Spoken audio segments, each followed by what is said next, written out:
revealed to the Madlanga Commission of Inquiry today by Fani Nkosi, who works at the Gauteng's Organised Crime Unit. In March of 2024, Matlala sent Sibiya 20 impalas as a gift.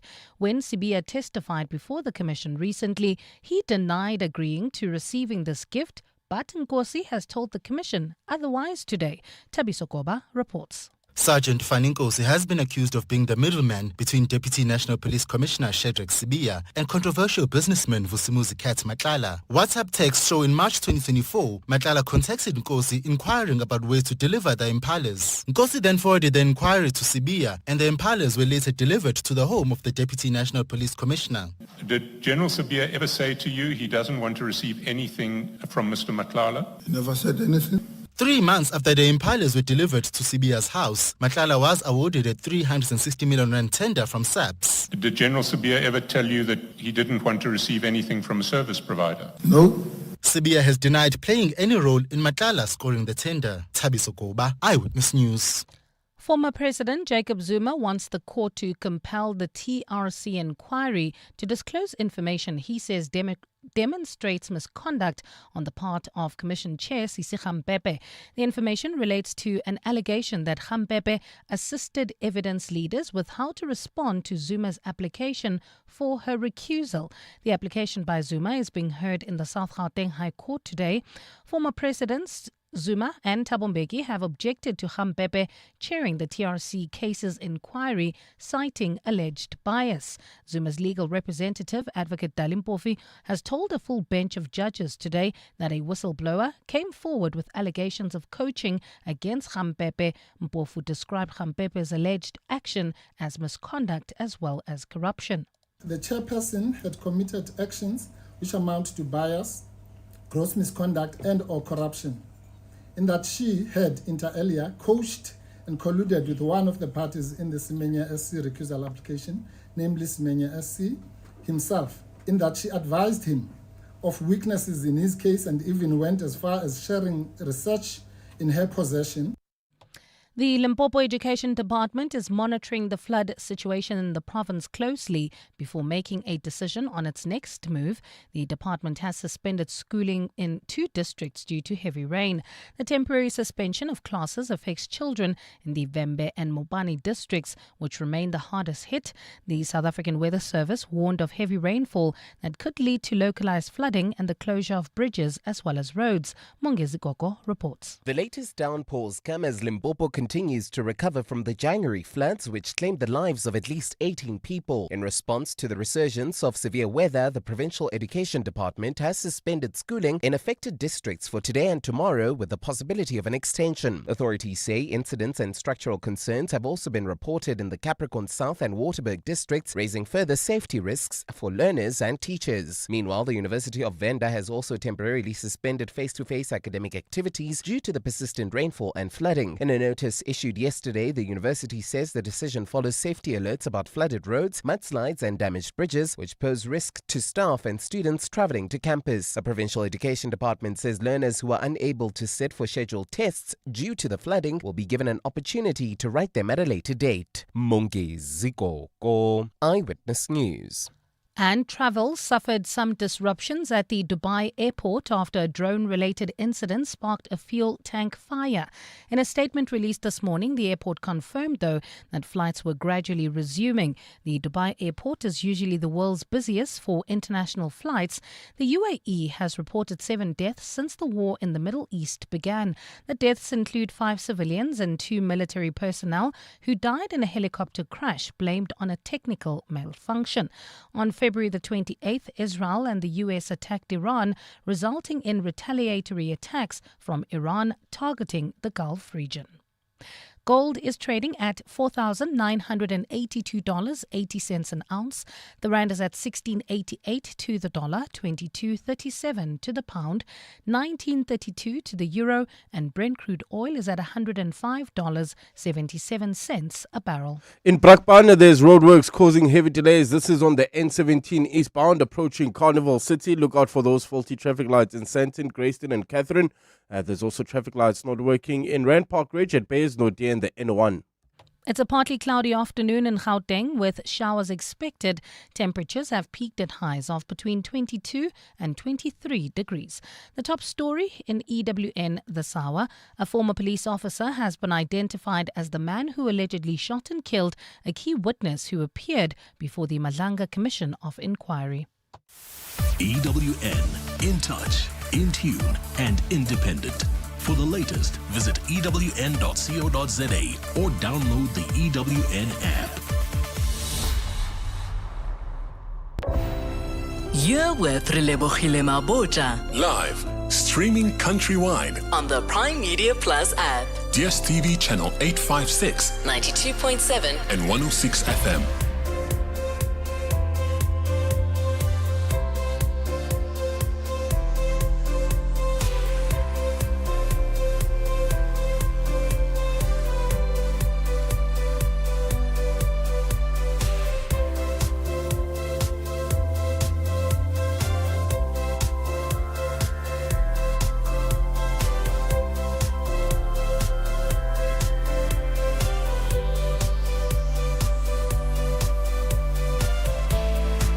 8 minutes after 1 o'clock. Welcome to 702 Afternoons with me, Relebogile Mabotja, on this Monday, the 16th of March. I hope you had a fantastic weekend. I was away for the last couple of days of last week as I was producing the South African Film and Television Awards, and I'm telling you this to encourage each and every one of you to go and watch more South African films and documentaries.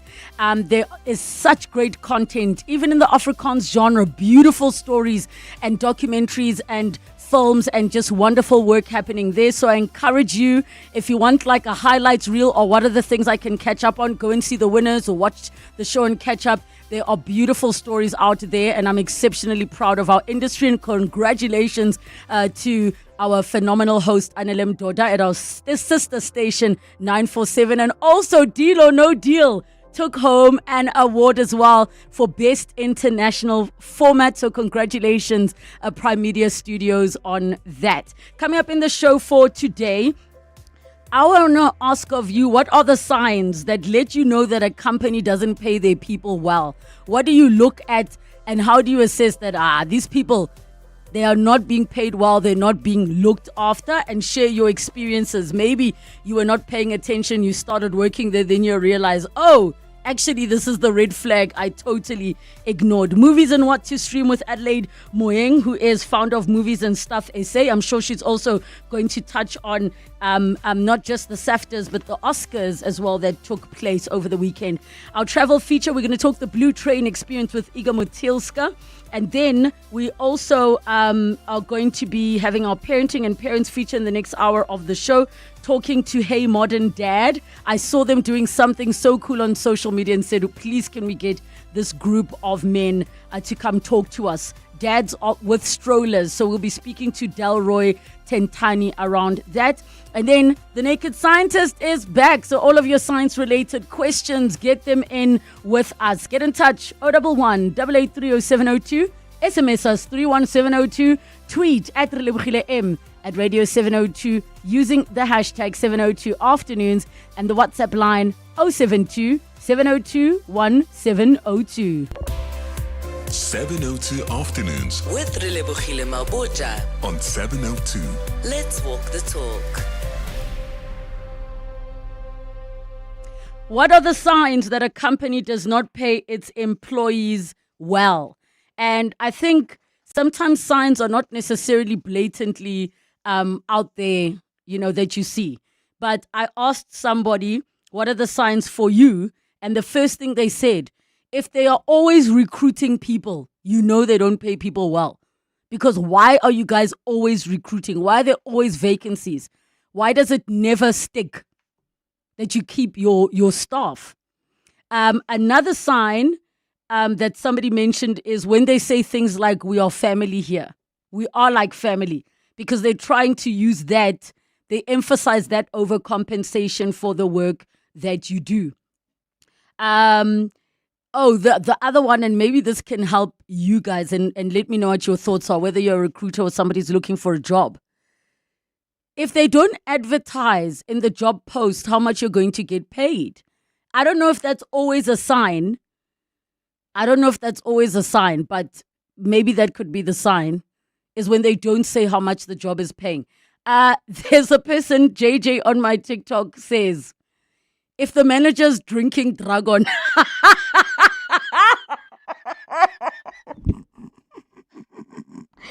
What am I? Please explain to me. Drinking dragon is the sign that they don't pay people. My gosh, okay. Let me look at our WhatsApp line. Another person says, when you see a supervisor drinking dragon energy drink, what is this dragon? About what am I missing with dragon? What am I missing? Guys, please tell me. Oh, Lebogang says, take a look at the parking lot and the top management cars will tell you the whole story. I saw somebody saying if the bosses all drive fancy cars and all the staff use taxis, you know they don't pay well. So like only top management and top staff have vehicles. Ayanda Moni on Facebook says they fire people every week. Graham says when you go for an interview and they offer Rick coffee or tap water, huge red flag, run. I never thought of that one. Mukhele says, look at the car parking lot. If the manager is drinking dragon every week, guys, can somebody please call in and tell me what the dragon story is? Abel, do you know anything about the dragon thing? What is I must have missed something. Junior says the manager's shoes. Just look at the manager's shoes and they will tell you. Christopher says when employees borrow money the day of getting paid. That is so bad. That is so bad. The employees borrowing money the day they get paid. Mafeta says people leaving without resignations, sharing one drink, too much gossiping, and looking at the parking lot. Tobele says working overtime every day for more than 5 hours.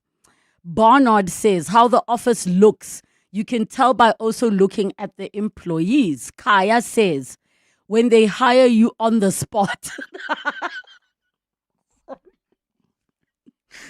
No, but guys, I don't think that's true. Is that true, hiring you on the spot? Aish. Morena says parking lot, dress code, and the status of the foreman. I'm assuming, which one is the foreman, Abel? Is the foreman the one that is like the manager? Like, who's the foreman? Which one is the foreman at a company? It's like a factory thing. Is he the person? Okay. So the equivalent for us would be our programming's manager is the foreman, basically. I'll post a picture of our foreman. You guys can tell us what you think. Thobela Relebogile and team, regarding signs of the company not paying well. I was at SARS last week looking at, for some reason, give me 1 second, my message is frozen and I'm trying to open it up. Okay. Regarding signs of the company not paying well, I was at SARS last week looking at their laptops. I was shocked. Given SARS collecting trillion of rands every financial year from ST, that's valid. That is valid. What laptops are they using? So someone says, Relebogile, you don't know Dragon. Listen, I know Dragon, the energy drink. I've spoken about it before. That, I don't know if I said it on air, but I was speaking about, there was a period when I couldn't drive myself to work and I was doing early breakfast at the time. And the driver who would pick me up was drinking Dragon every morning. And all I remember was that distinct smell. But I don't know what the connotations are and the context of you guys saying people drinking Dragon. Is it because Dragon is on the cheaper side of energy drinks? Like, I'm trying to make the connection. This one is easy, aus Relebogile. When a company is always hiring, just know the red flag. I stay away from such companies. Good companies are hard to get into. Example, Prime Media.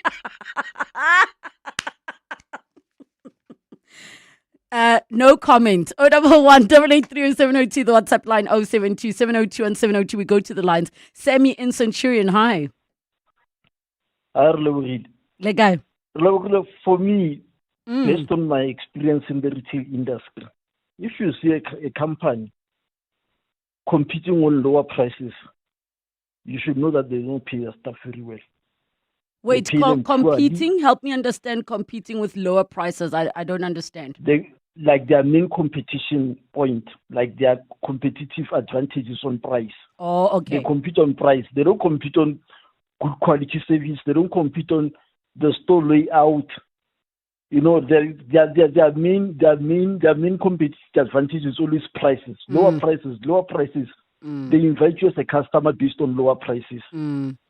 You should know that they don't pay their staff very well, because what happens is that their staff are subjected to labor brokers, right? They pay them poorly. They pay them below sectoral wage determination, and then what happens as a result? They say they are cutting costs, and then you as a customer, you are getting lower prices, and I'm not. It's not my place to mention which store it is, but if you dig deeper, you'll know exactly whom I'm talking about. And if you go and find out, you'll know that company, and you'll find out that you the facts will back me up on this one. So that's just based on the retail industry. That's how it works. Lower prices, a company that competes on lower prices, their staff are getting paid poorly. They're getting treated poorly. They're subjected to inhumane working conditions. Like everything is just remorse. And you know, when you say that, I had never connected those dots automatically, but I was in a store where it's significantly cheaper. And the lady who was helping me, we were just talking about life in J, and then she just made a comment about like, you're like in this type of space, we're not paid well. And then the dots obviously connected, like obviously, then if you want to make your things really cheap, you're going to cut the bigger line item, which is usually staff. Yes, and another thing, the company that pays, the retailers that pay their staff poorly, if you want to see that they pay their staff poorly, the first thing you'll see the attitude of cashiers. Then you'll know that these people are not being paid properly. And then you go to the floor staff. You ask them, for example, where can I find a flip file? Instead of working in there, they just say, no, you find it there. Aisle 5. Like, yeah, a flip file, you know, that one that you use to put your papers, your Yes. papers and stuff. Say like you're looking for any product. Instead of working with them, they just say, no, you find them there. Like they're always exhausted mentally and physically. Then you know this company is dodgy. And the morale of it all. Sammy, thank you so much. So if that retail company competes on lower prices, you must know the people are not getting paid well. Some of your voice notes are coming in on 072 702 1702.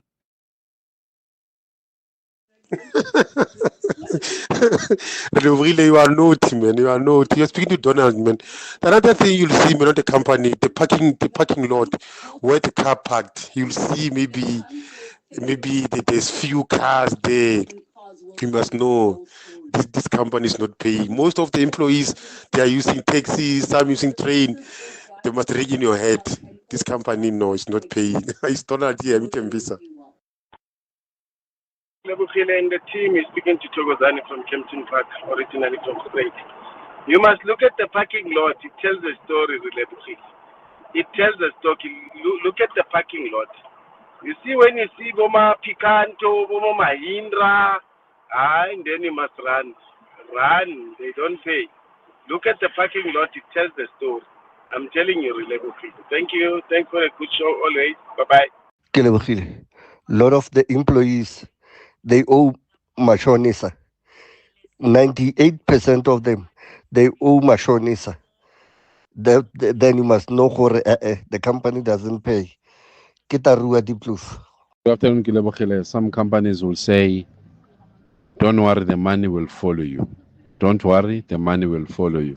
But when you look at the salary, it does not change from month to month, and what you're making, it's huge. Andile and breaking down. Yo, let's go to the lines. We do Melo in Joburg. Hi. Hi, Relebogile. You know what? So, honestly, another phenomenon of companies who don't pay their staff, never mind paying them well. My cousin works for this company where a month will go by and she doesn't get her salary. And when eventually she gets it, it's like a half-half, you know? And they're still expected to come to work. And not even that, they're abused. I mean, she talks about the abuse that she's facing on a daily basis, where the boss will call them useless, you know, and things like that. And now I'm just wondering, Hori, what then happens with companies like that, with employees like that, because they are scared to speak out because this is the only job they have, and yet they're abused and they're not paid. Yeah, it's such a tricky thing we do, Melo, because the nature of, let me say, the system of capitalism is that an advantage will be taken for profits over people. That is because if you know that there's nothing people can do about it, it will continue. I'm going to use a reference that Mom Clementine Musimani was sharing about when we were on a panel together. And she was speaking about the fact that, you know, when in Hollywood the writers are not paid their fair wages, everybody stops working. But in South Africa, kala is our demise. For as long as there will always be somebody willing to do it for that amount, the system can continue. Now, how does one say, don't go to work because these 7 other people are not being paid enough?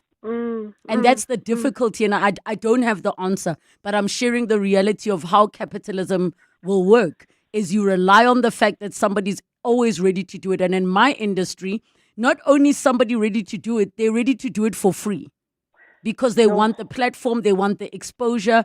You understand what I'm saying? So I don't even know what to say. It's such a tricky situation. On the one hand, you want to say, hang tight, it's better than nothing. On the other hand, you want to say, stand up for yourself and don't allow yourself to be working for no money.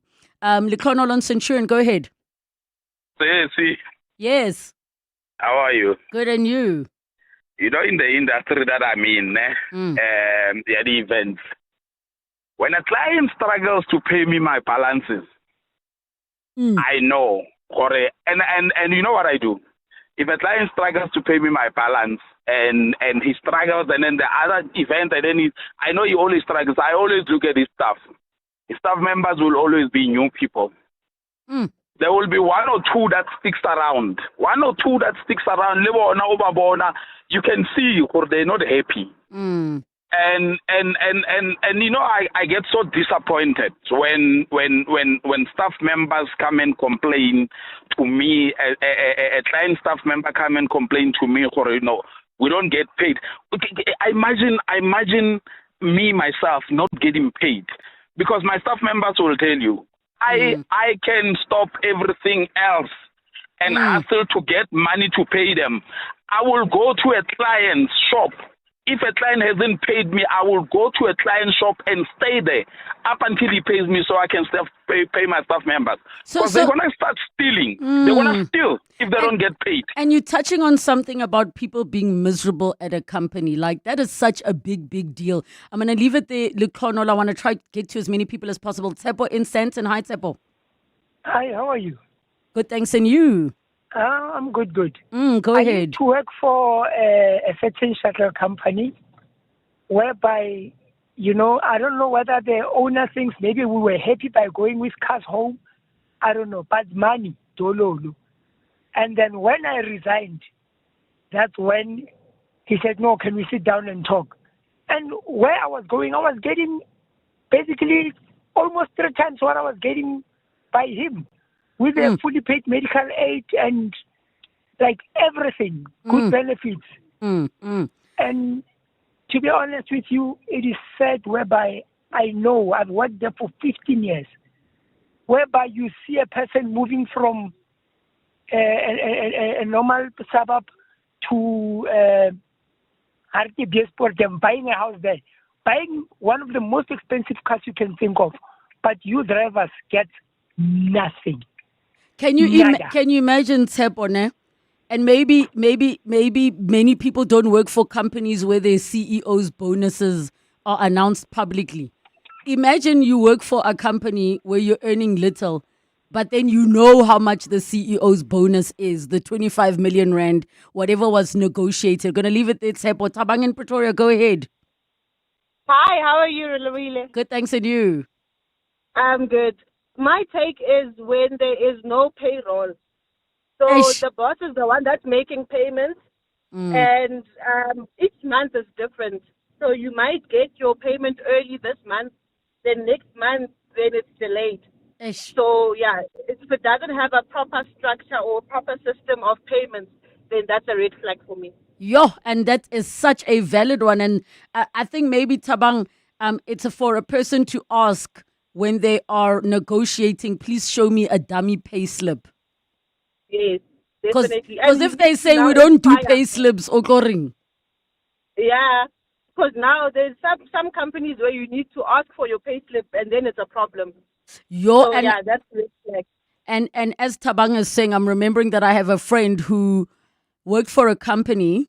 They deducted tax, great. Come time now that SARS says to her, ma'am, you didn't pay any tax last year. She's like, what do you mean they were deducting tax? Now she owes SARS. And SARS says, you must go get your money, but you owe SARS, which is terrible. Relebogile, look at the lunch people eat. If they're buying, great. If it's just pap and sauce, you know. Another one says, Relebogile, I think for me, it's the company that uses one-ply toilet paper. Okay.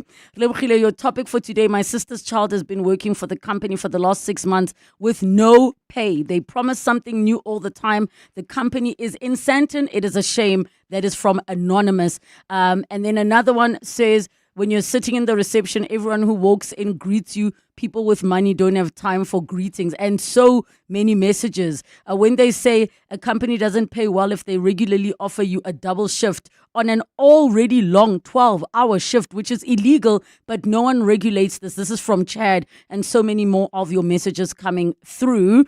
But guys, we have something special for you today, because I just feel like on 702 afternoons, we like to gift you, nah? Coming up, you stand a chance to win an all-inclusive beach getaway for two worth 70,000 Rand cash with Club Med South Africa. So the beach getaway is worth 70,000 Rand. And this is only happening with Club Med South Africa on 702. So you have to WhatsApp us a 20-second voice note describing your perfect day at Club Med.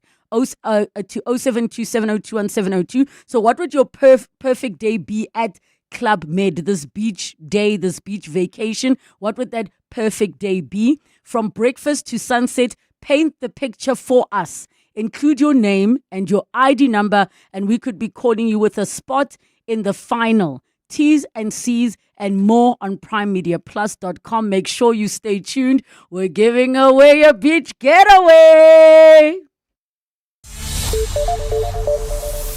It's 1:30, time for your latest Eyewitness News headlines. Good afternoon.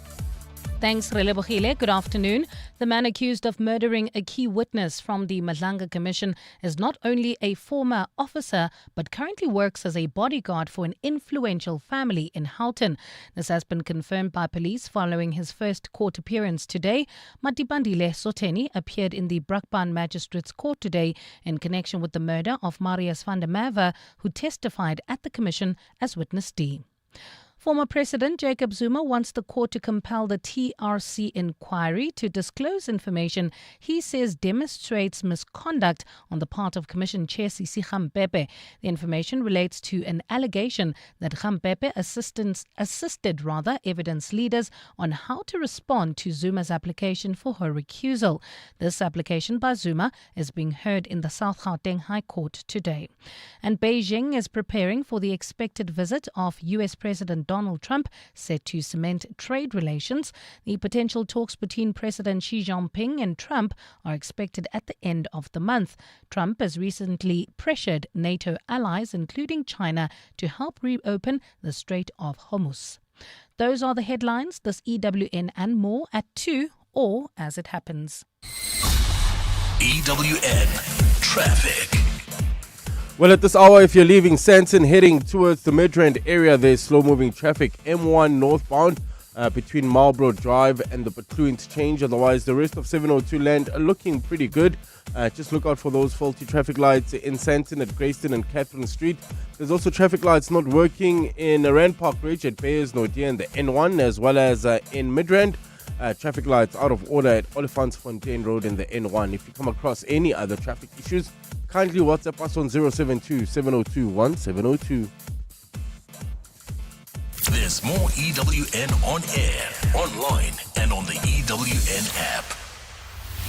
Clement Maniatella. Weekday mornings, 9 to 12. 9 to 12. The decision of the ANC in Johannesburg. I just want to get your reaction as mayor. How do you feel? No, I've not received any communication of any decisions that was made in an official REC meeting. I don't have any communication except the statement that was issued. Tadamrero, current mayor of the city of Johannesburg. Clement Maniatella. 9 to 12 on 702. Gear up for glorious Grand Slam success with Hollywood Bets. Take your tennis passion to new heights and feel every stroke, rally and match point as the drama unfolds at the Australian Open, Roland Garros, Wimbledon and US Open. The biggest stages in tennis have been set as the world's best go head-to-head for ultimate bragging rights. Bet now and make every moment count.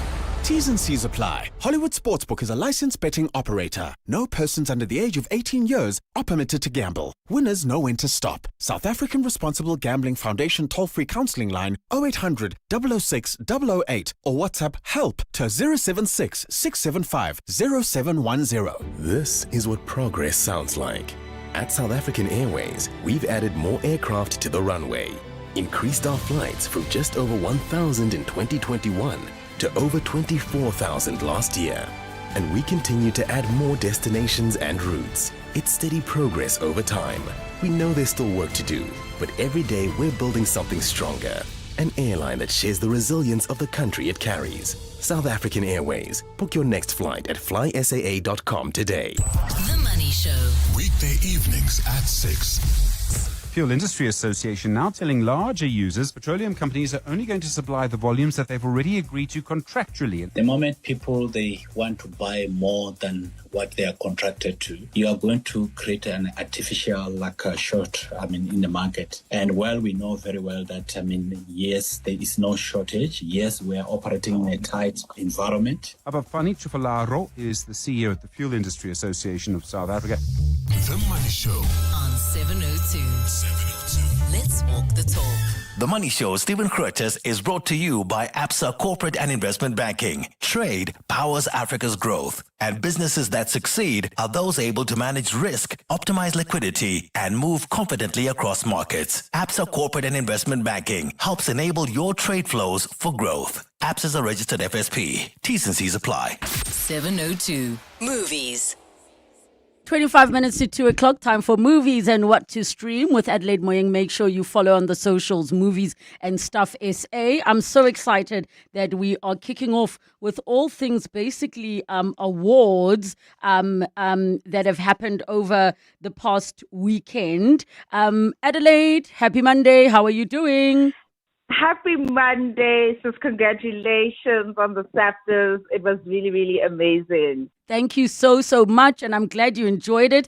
Let's take a moment to quickly look at some of the stars that were shining on the night. And, we've spoken about some of these shows, you and I.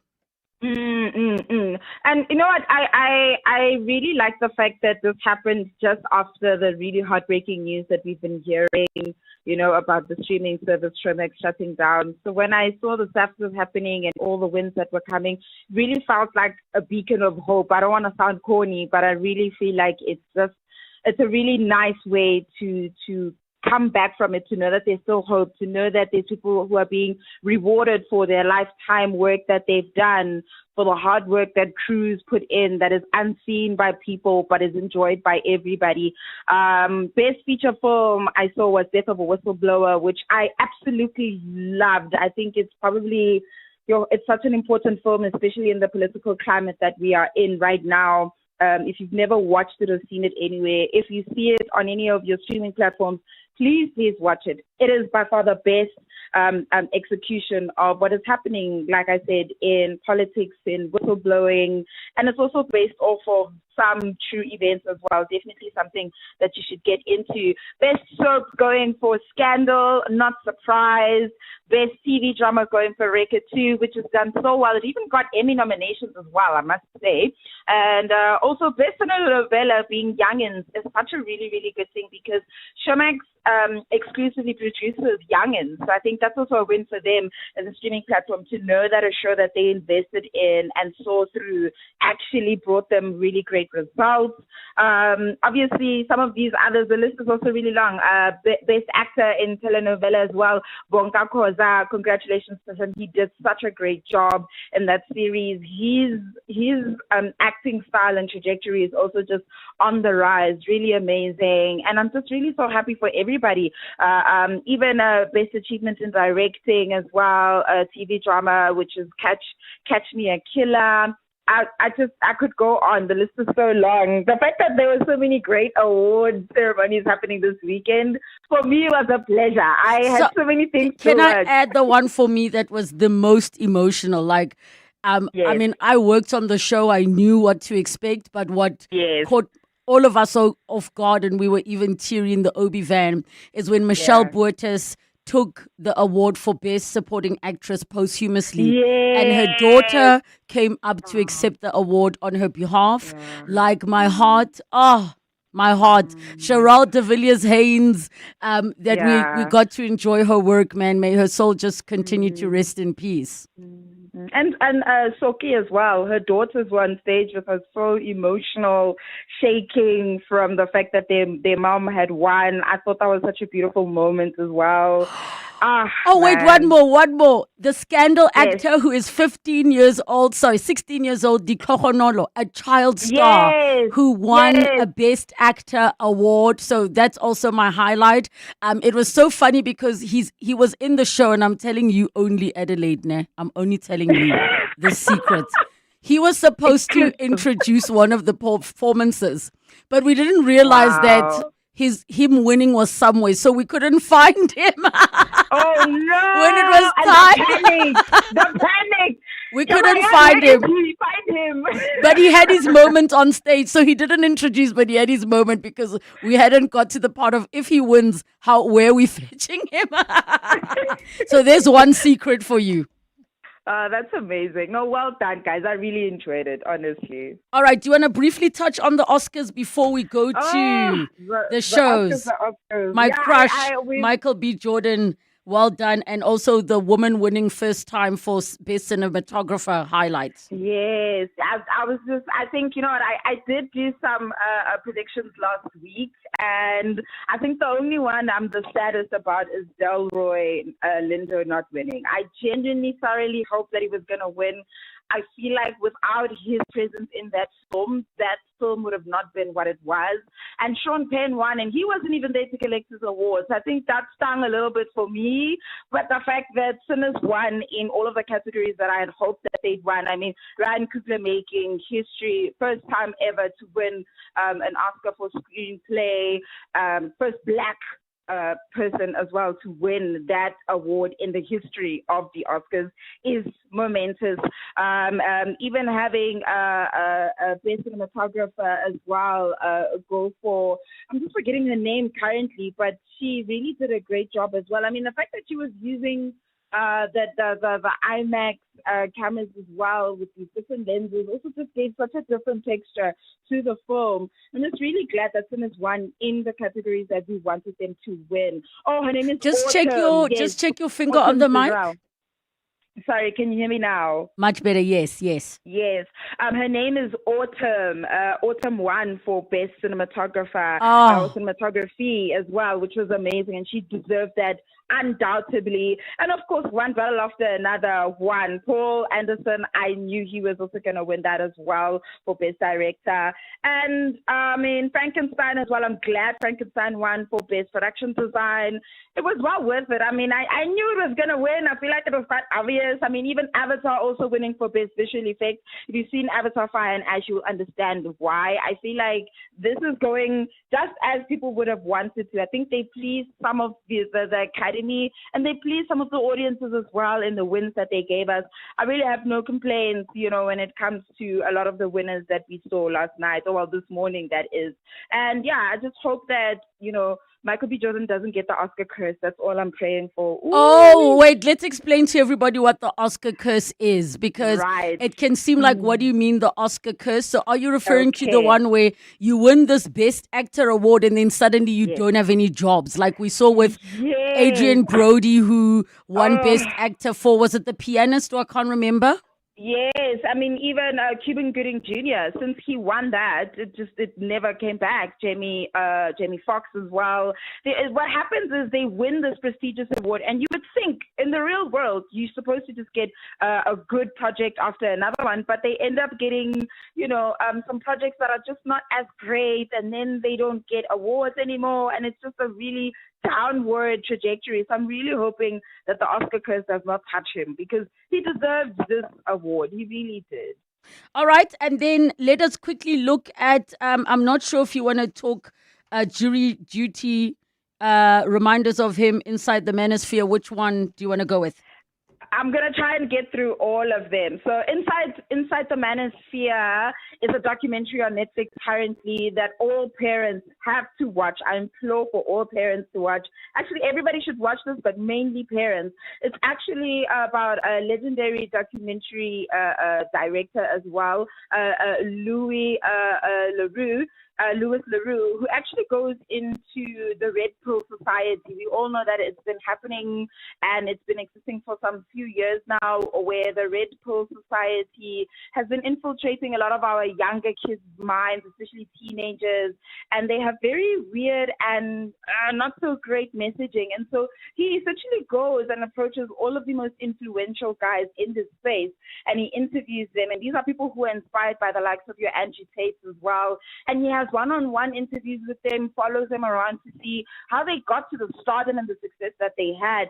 And he shows you in real time a lot of the scamming that they do in influencing younger audiences and their ideologies, and how, they are also trying to essentially spread very extreme ideas of misogyny, homophobia, anti-Semitism. So I think it's a documentary that you really, really need to take seriously and watch, obviously with an open mind, because there's a lot of things that they say there that will trigger you, but you must watch it because it really will give you an insight into what people talk about when they talk about the Red Pill Society or the Red Pill community or the Manosphere, as they would like to call it. It's a very good documentary as well. Thought-provoking. All right, Adelaide, we are going to have to leave it there because we've got a beach holiday to give away. Unfortunately, you and I can't win. But what we can do is keep watching movies. And I've been telling everybody, please watch South African films and documentaries. Yes. So before you go, what is the one thing, it can be old, can be new, that you like? If you haven't watched this, watch this. Oh, you're putting me on the spot. I know. Okay, new, I would say Reminders of Him is something that I want to tell people about to go and watch. It's a really lovely romantic drama. It's based on a New York bestseller list. Colin Hoover, and she sold like 6 million copies of it, so they made a film on it. It's such a lovely romantic film to go and watch with your partner. And local, there's so many, because I was at the first one off the top of your head. Laundry, there we go. I haven't seen it, but I'm curious to watch it, the Deantwoord story as well. So that's going to be my recommendation. Adelaide Moyeng, thank you so much. Follow her on Movies and Stuff SA.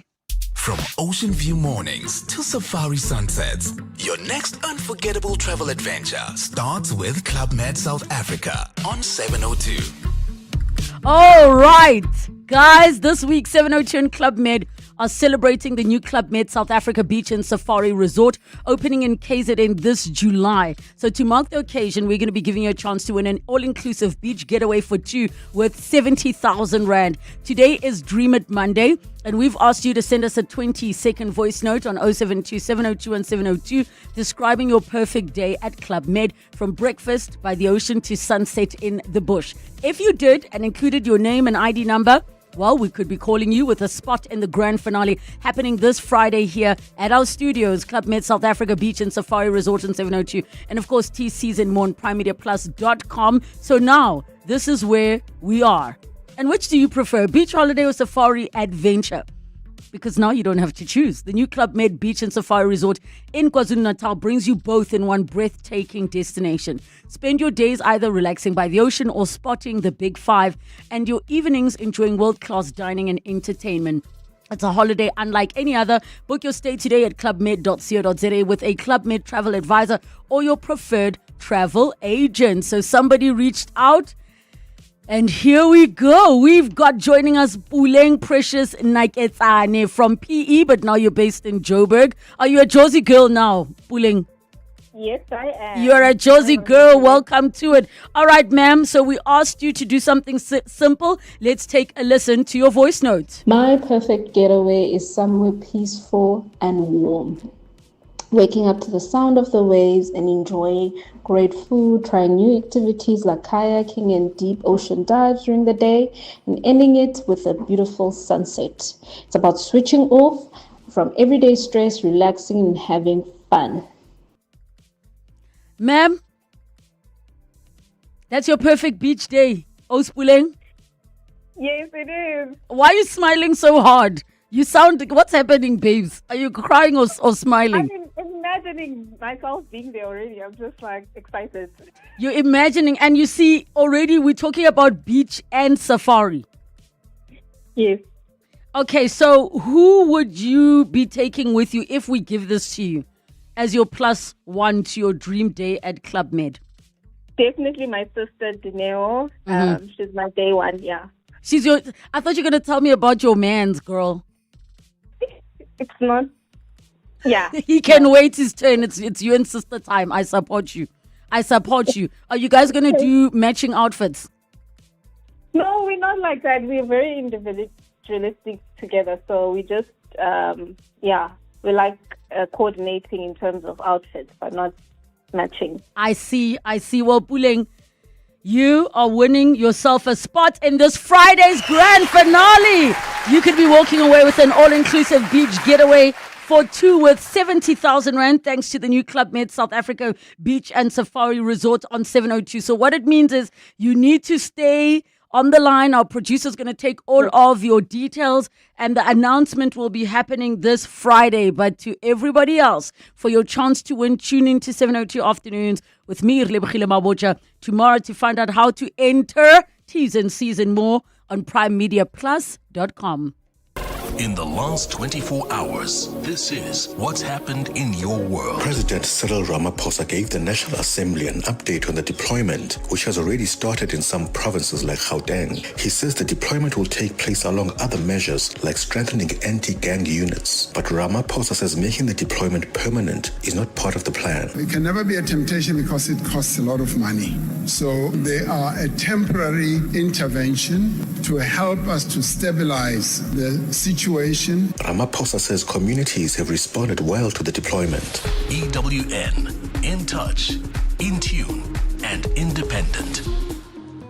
Clientele is here to safeguard you and your family with compassion because life happens. Be part of a family that truly cares. Our funeral dignity plans have helped South Africans bury their loved ones with dignity for more than 30 years. Let us help you create a meaningful tribute that honors your life and those of your loved ones. We pay out within 24 hours and you will get double accident cover with a clientele funeral plan. Our plans are affordable. Pick the option that suits your needs. It's easy to apply. No medical examinations and no paperwork. SMS funeral to 31586. That's 31586. Clientele Life is an authorized FSP and licensed life insurer. T's and C's online. Standard rates apply. Remember when you had to hurry up and wait? and cars could only run on fossil fuels. Well, hurry up and catch up. You don't need diesel power, you just need a second electric motor. With Volvo plug-in hybrids, you can drive electric in the city, switch to fuel for the long haul, or combine both when you want it all. So what are you waiting for? You're late for your test drive. It's safe to be brave with Volvo. 702. Travel. 9 minutes to 2 o'clock. In our travel feature for today, we're joined by founder of eagerjourneys.com, Iga Mutelska, and I encourage you to go and check out. She's always updating, especially if you're looking for some tips and tricks before you go somewhere. Just search the place and she may have already covered it. Today we talk about the Blue Train experience. Oh my goodness, I still have not been. I have been there 3 times to drop off my parents, but never ever traveled, and I'm like, why has this not happened? 011-883-0702, the WhatsApp line 072-702 and 702. Iga, I don't know why I haven't done this yet. I'm surprised that your parents didn't invite you to come and join. No, they did not. It was their own vibes that they were doing, but weren't they down at some moment? So I'm so glad to hear us, to hear that we're talking about it, because it is one of the most beautiful experiences I've heard. Yes, definitely. And I'm sure that your parents took the route between Pretoria and Cape Town. Of course, you can also do it from Cape Town to Pretoria. Yes. It's a 54-hour, 2-night journey, and it covers about 1,600 kilometers. And of course, if you're departing from Pretoria, where you probably drop them off, you can do so at 11, and there you are welcomed by a bubbly breakfast. So you can enjoy that at your leisure before departure, just before 1 p.m. And then, of course, you're encouraged to surrender to what the Blue Train calls this luxury of slow. So that's as you watch the urban landscape of Tshwane fade away into the horizon. And of course, you can do that from your private suite or from the lounge car, where you'll find the bar. Important to know where that's located. And of course, you could also do that from the observation car, which is located at the back of the train, or the club car at the front. And of course, throughout this journey, there are 2 off-train excursions along the way. One is at Kimberley, and then another one is in Maatjiesfontein, both of which we'll talk about on another occasion. And then the Blue Train typically arrives in Cape Town station at about 6 p.m. on day 3. It's truly a proudly South African journey, because you get to traverse the entire country just about. And I think for people to know that the level of 5-star we are talking is world class. Definitely, 100%. Something to be so proud of. It is a 5-star experience. People say it's like a 5-star hotel on wheels. It is all inclusive, anything and everything you could imagine, from 30 different kinds of South African wines to MCC, caviar, bed turn down service. Every single suite has its own personal butler. So room service, all of that is all included. And I think at the same time, it's not just like staying in a hotel, but it's part of the journey. It's part of an adventure where you're traveling along different places. You're watching South Africa go past the window, and you get to disembark, of course, and have some really cool experiences along the way. So in terms of anything interesting, and I might be putting you on the spot, but what is an interesting fact about the Blue Train that maybe we don't know about? Because I think there's so much we may struggle to appreciate about this Blue Train experience. Yes. So how did the name come about? So in those days, like in the 1920s, when it first came about, all of our trains were painted a sort of brown khaki color. And then these trains were painted this beautiful sort of midnight blue. And then as passers by and people saw them, they would call them those blue trains. So then eventually, once the Blue Train rebranded itself, it officially took on the name, as per its moniker, the Blue Train. So I think it's lovely that people said, look, there goes those blue trains. I And so the see. name stuck. I think it's such a wonderful story. And I already have people saying, how much, Relebogile, how much? We're nearly there. I promise we're nearly there. How long is this journey, and is it possible or realistic to do it there and back? Because I almost feel like the Blue Train ride is a holiday in itself. Certainly. So it's 54 hours and 2 nights, and you could book it there and back. When it comes to costing and pricing, if you get in touch, for example, with a travel advisor or myself, we can help you book something like that, because some people choose to do it both ways, but other people might want to have a flight booked, for example, and an overnight stay in a 4 or a 5-star hotel. And let me tell you that the prices that you'll see online are for internationals. We have special rates for South Africans and those SADC citizens as well. And we can really help put a really good package together. But they also do a journey to Kruger, and perhaps we can chat about that next time, where that is sold as a there and back return journey. So it's going to the How Kruger, did I never know experiencing about it there. this? Since when were they going to Yeah. Kruger? Yeah, they've been doing it for a while. You can even charter it. So, I mean, if you have a big bash or a celebration or an anniversary or something, you can charter the entire train just for you and your friends as well. So, lots of exciting things in that sense. Okay, and I mean, I want to just have a moment to talk about, I know we touched on the meal offerings, but I heard that there is a dress code. So when you're going to have your 6-course situation, it's not like you're in your bonnet and your slippers. You actually dress up for They take dinner. it very Yes, they take it very, very seriously. So they ask you to dress up formally for dinner, which, as you know, is a 6-course affair. So gentlemen, wear bow ties and ties, jackets or waistcoats. We ladies get an opportunity to get dressed up in our elegant evening wear, to put on some makeup as well. And I think it's sort of like yesteryear. It harks back to yesteryear in that sense. But otherwise, on a day-to-day basis, the atmosphere is very relaxing, and smart casual is perfectly fine. So it's just for dinner that they encourage you to dress up. All right. And then final thing you'd like to share with us about the Blue Train experience and why a person should add it to their bucket list. Yeah, so there are 2 different suites that you can take. You can take the smaller deluxe suite, which I was in. It's 8 square meters, and it usually features 2 twin beds and a shower. It's fascinating because your lounge during the day transforms into your beds at night. And then, of course, if you want a full-size bathtub, believe it or not, you could book into the luxury suite. That's slightly larger. It's 10.26 meters squared, and that converts into a double bed.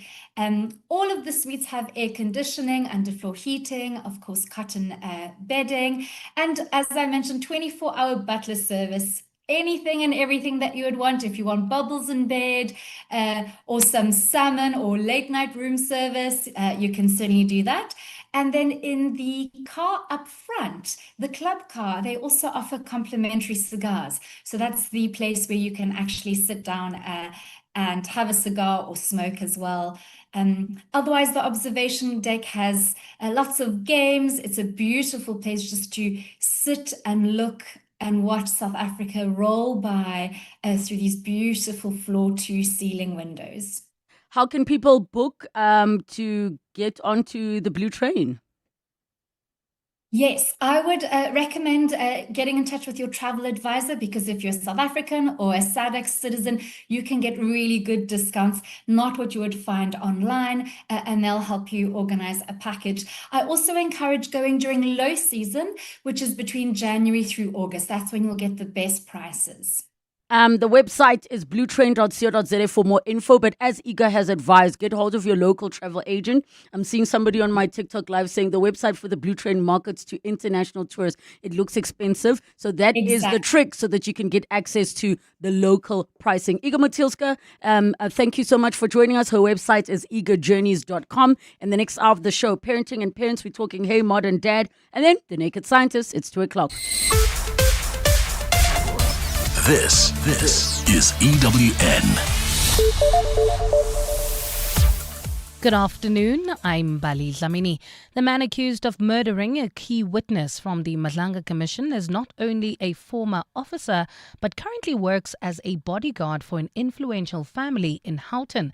This has been confirmed by police following his first court appearance. Matipandile Soteni appeared in the Brakpan Magistrates Court today in connection with the murder of Marius van der Merwe, who testified at the commission as witness D. Soteni is a former SAPS member who served in its most elite unit, the Special Task Force, before his resignation in 2019. Police spokesperson Athlenda Mate says following his resignation, Soteni worked as a bodyguard. We have all that information on who he was working for, and during his arrest, we know that he was working for quite a wealthy family in Houghton, where he was a bodyguard. Mate says investigations suggest he was hired on the side of his main job to assassinate witness D. But then we know that also this, I think it came as a side hustle. Someone offered him money that he could not resist, and then he executed the job. From our investigation, it does tell us that he was scouted because of his skill, and then it was a side job. A senior Gauteng officer has alleged that Deputy National Police Commissioner Shedrick Sibiya did not object to receiving gifts from suspected crime boss Vusimuzi Matlala. This has been revealed to the Madlanga Commission today by Fani Nkosi, who works at Gauteng's Organised Crime Unit. In March of 2024, Matlala sent Sibiya 20 Impalas as a gift. When Sibiya testified before the commission, he denied agreeing to receiving the gift, but Nkosi has told the commission something else. Tabiso Koba reports. Sergeant Fani Nkosi has been accused of being the middleman between Deputy National Police Commissioner Shedrick Sibiya and controversial businessman Vusimuzi Matlala. WhatsApp texts show in March 2024, Matlala contacted Nkosi inquiring about ways to deliver the Impalas. Nkosi then forwarded the inquiry to Sibiya, and the Impalas were later delivered to the home of the Deputy National Police Commissioner. Did General Sibiya ever say to you he doesn't want to receive anything from Mr. Matlala? He never said anything. 3 months after the Impalas were delivered to Sibiya's house, Matlala was awarded a 360 million rand tender from SAPS. Did General Sibiya ever tell you that he didn't want to receive anything from a service provider? No. Sibiya has denied playing any role in Matlala scoring the tender. Tabiso Koba, Eyewitness News. Former President Jacob Zuma wants the court to compel the TRC inquiry to disclose information he says demonstrates misconduct on the part of Commission Chair Sisi Gampepe. The information relates to an allegation that Gampepe assisted evidence leaders with how to respond to Zuma's application for her recusal. The application by Zuma is being heard in the South Gauteng High Court today.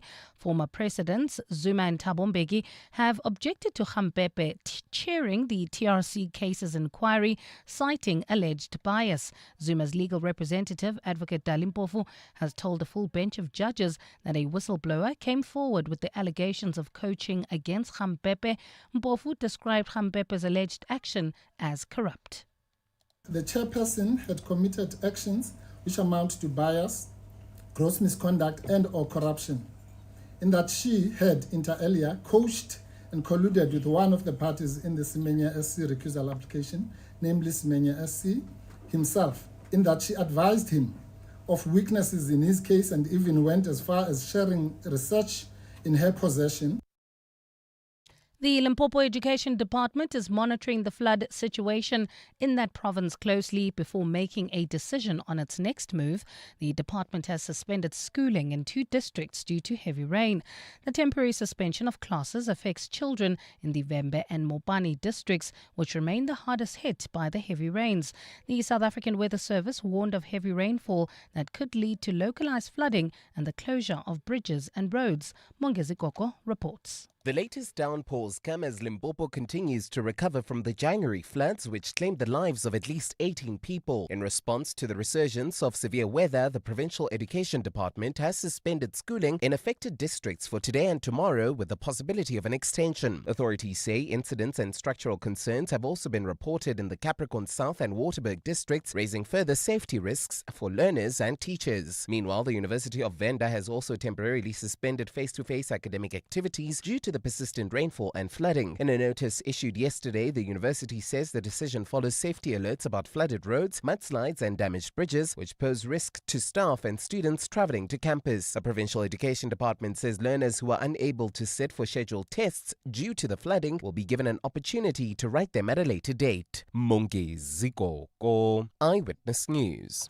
Beijing is preparing for the expected visit of U.S. President Donald Trump, which is sent to cement trade relations between the two countries. The potential talks between President Xi Jinping and Trump are expected at the end of the month. Trump has recently pressured NATO allies, including China, to help reopen the Strait of Hormuz.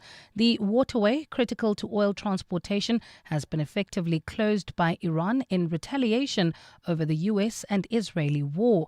Trump has suggested he may delay a meeting with the Chinese president if Beijing does not assist in reopening the strait. Gold is trading at $4,982.81 an ounce.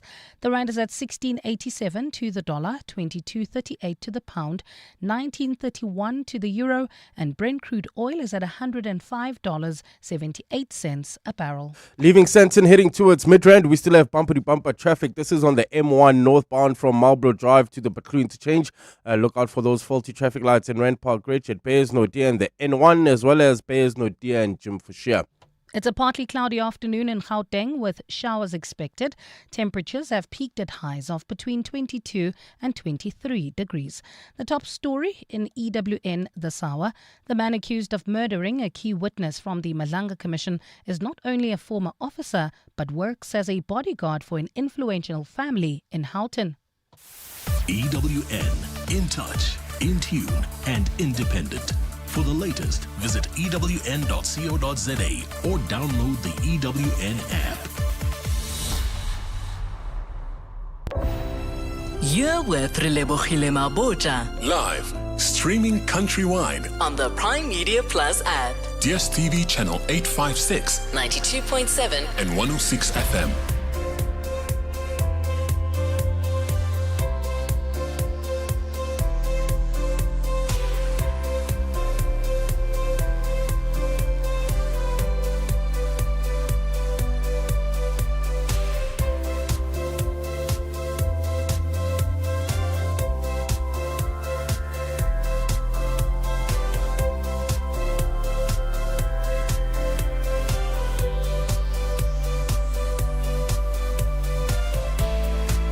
Eight minutes after 2 o'clock, it is the second and final hour of 7:02 afternoons with me, Relebogile Mabotja, and we are going to be jumping into a very interesting conversation in our parenting and parents feature. So dads, it's all for you. I hope you come through. I know we often have conversations around absent fathers, about fatherhood, about toxic whatever. We're always having these conversations. While we're observing problems, let's also look at the positives that people are doing. We're joined in that conversation by Delroy Tentani, who is founder of Hey Modern Dad, and then the Naked Scientist with Dr. Chris Smith. Your science-related questions can come through for him to answer. Get in touch with us, 011 883 0702. SMS us 31702, tweet at Relebogile M, at Radio 702 using the hashtag 702 afternoons, and the WhatsApp line 072 702 1702. Parenting and Parents on 702. Parenting and Parents time on 702. And yes, we often use this feature to address being a parent. We also use this feature to address issues as adult children with our own parents. And today we're talking Hey Modern Dads, dads with strollers. I was so excited to see a young man gathering young men and their children. And I said, I'm not going to ask questions. I'm sending to the producer because I have to have them on the show. I know we bring a lot of attention to the problems and challenges we have, particularly around the impact of absent fathers or fathers who are physically present but emotionally absent. But we don't speak often enough about the positive things being done. And hopefully this community of men can keep growing. So welcome on the show, Delroy Tentani, who is founder of Hey Modern Dad. Welcome to the show. Thank you so much. How are you doing? You said my name perfectly. Did I? Yeah. I actually was like, I feel like I butchered it. Nah, it's perfect. I'm doing amazing. Thank you for having me on the show. And yeah, excited to talk about Hey Modern Dad. Before you became a dad, what did you imagine being a dad was versus actually now doing the thing? Yeah. So funnily enough, growing up, it's strange because I actually grew up wanting to be a dad. How is that strange? I don't know. I feel like it's typical for girl children to Yes. sort of grow up and have that, motherly nature. Yes. Whereas guys, I want to be a soccer player and I want to do this and that. I did, but I also wanted to be a dad. Thank you for saying that, and I'll tell you why. Yeah. I'm so happy because wanting children is not a uniquely feminine trait. It's not a uniquely woman experience, which 100%. means maybe when there are men who really want to have children, they can't express it because it seems like the girl thing to do. Even if you're a man and you're having your dream wedding, guys, tell us, Jorge, when I get married, Hey, Bani Bani is going to sing. So want I that love that you tuxedo, shared that. you know? Yes. Yeah, I want ABC done in check. Yeah. Yes. So now you always wanted to be a dad. And then what was the reality check? The reality check was Of the fantasy, the idea of having yeah. a dad, Yeah. being a dad, versus now being a dad. Yeah, I think thinking about it and wanting to be a dad, it was playing soccer with my boy or taking him to a game, all the happy moments, thinking, we're going to laugh, we're going to play together, we're going to run in parks. And yeah, granted, we have those moments, but I think when when my wife had my son and, we had Amari, Yes. it was a huge wake-up call. I think we're at a time where we relocated to a different province. So we were isolated from community. We were isolated from everyone we were familiar with other than my parents who were nearby. So I think because of that, it was a huge mental toll on me that I was kind of having to work for my family and I couldn't be as present as I wanted to be. Yes. So I think I sort of developed a depression and anxiety behind being a dad and caused me to be a bit distant with my son. And I Yes. think that's also something that's not often talked about with men is that postpartum depression affects men as well.